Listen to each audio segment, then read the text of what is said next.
The way the season went down, I thought we were on the verge of having an extremely good season. The team during the summer played a lot of golf, played a lot of tournaments. They were coming in pretty hot. However, one of our leaders, Travis Basio, upperclassman, he got injured late summer at home, hitting too many balls. Brought it here, couldn't get through it, had a little golfer's elbow, and that kind of hurt not having him in the lineup. We're playing freshmen in the lineup and sophomores in the lineup. But overall, I thought we started off great.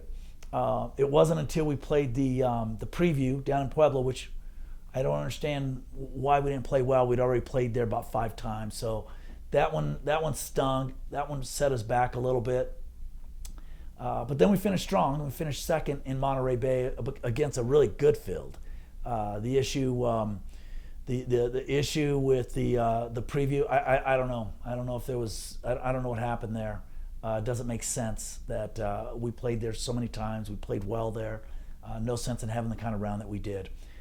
Finishing second though, almost winning, losing by 1 shot in Monterey against a good field. That got us kind of back on track a little bit, feeling good going into the winter. Ignacio de la Vega decided to graduate in the winter, so we didn't have him, another upperclassman, going into the spring. Horrible conditions, weather-wise, as everybody knows. Wind, cold, not conducive to golf. We go down to Las Vegas for Umsel's first event, and we just flat out played horribly. Just a bad round, bad tournament. Follow that up with something similar. And then we started getting on track a little bit. I thought we finished really well at RMAX, finishing second. But there were moments during that tournament, as you know, you were there, that it looked like we were going to really make a charge, really make a run at winning the event.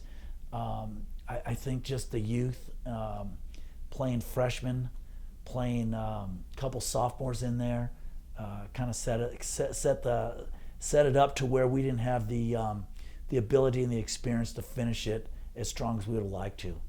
And then we go all the way to the end and make regionals. We went to regionals 2017, 2018 with an individual. We missed the next year as a team. Next year was COVID, and then this year we're back, which is great because we up to that point we hadn't missed a regional in 18 years. So it was good to get back to regionals. And then once again, our Achilles heel has been that first round. The first round has caused us issues all year. Something that's new to our program, something that I'm not accustomed to having. And we have some answers for that, and we're going to do some things differently coming into next fall, this coming fall rather, to try to help us out with that. But we finished off with 2 back-to-back low rounds. I think we were 4th low round in one and 3rd low round in the other. But it was just the huge hole we put ourselves in after that first round. So overall, I wish it would have been better. I think it could have been a lot better. Losing Travis in the fall, losing Ignacio in the spring, and playing freshmen, that made it a little bit more difficult for us. Yeah, we were playing well, like you said. So those top 5 finishes were great. We knew we had some momentum, especially without having Travis in the lineup. We thought, hey, we get Travis in the lineup sooner or later, which we didn't all fall. It was just too painful for him. We thought things would have been a little different going into those last couple tournaments, but we didn't get Travis. I try to motivate the freshmen, and Trevor, a different freshman, the other freshman, I should say, he played in Monterey Bay, and he was a huge help. He did his role. He did what we asked of him. We asked a lot of him, and he came through. We were really excited about Trevor in the way he played in that fall event. And the message was simple, guys. We didn't play well when we needed to, and that's not our program. So let's get it together. Let's get things back in order, and let's finish this fall season strong. And let's take some energy and something positive away from it and go into the spring. Well, the weather was so awful for us in a cold climate state. Coming out and going to Las Vegas to play in grass conditions or dormant grass conditions, Bermuda grass, which we're not accustomed to. That adds layers of problems. Windy, always windy there, which windy here, but we just weren't playing any golf. So it was just a matter of playing some golf, and it never really happened. So we just sat down and we said we got to make the best of it. Every round that we can play, whether it's 9 holes or 18 holes, we have to make it the best we can possibly make it. So we started building momentum, and I could start to feel the change of the team. They weren't happy with the way they played in those first 2 events. I could feel the change of the team. I could feel some momentum. I could feel the guys starting to gather around together and start to really gel and say, hey, come on, let's not miss regionals. Let's make that our focus. And we try to keep one thing at a time. But we knew what we had to do at RMAC, and the big thing was to make regionals. If we set our sights on, hey, this team isn't going to miss a regional, that helped us build some momentum going into RMACs, which we started getting some really good play late from a couple guys here and there, and then it was just a matter of time before we got 2 or 3 of them to give us what they did. It was. So, the stellar play from a couple guys started building us some really good momentum and getting the team to start rallying around each other. The conference championship is always important to us. We want to win as many conference championships as we possibly can at this university. That's always a prime goal. And we know if we do that well or play well there, we know we're going to make the regionals. However, because of our play in the preview and then our play in UMSL in Las Vegas in the spring, those 2 tournaments played a big factor against our head-to-head against some of those teams.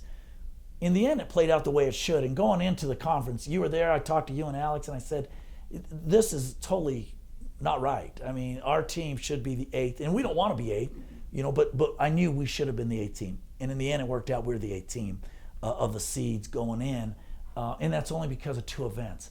So it's hard to say, it's hard to get so upset about the season and what it could have or should have been when we played pretty well, with the exception of 2 events out of the 10. So out of the 10, I guess 11 with regionals. So it was just a matter of showing them history of the program. We brought a guest speaker in, someone that's been a part of the program for a while and played for us. He shared some good motivational stuff.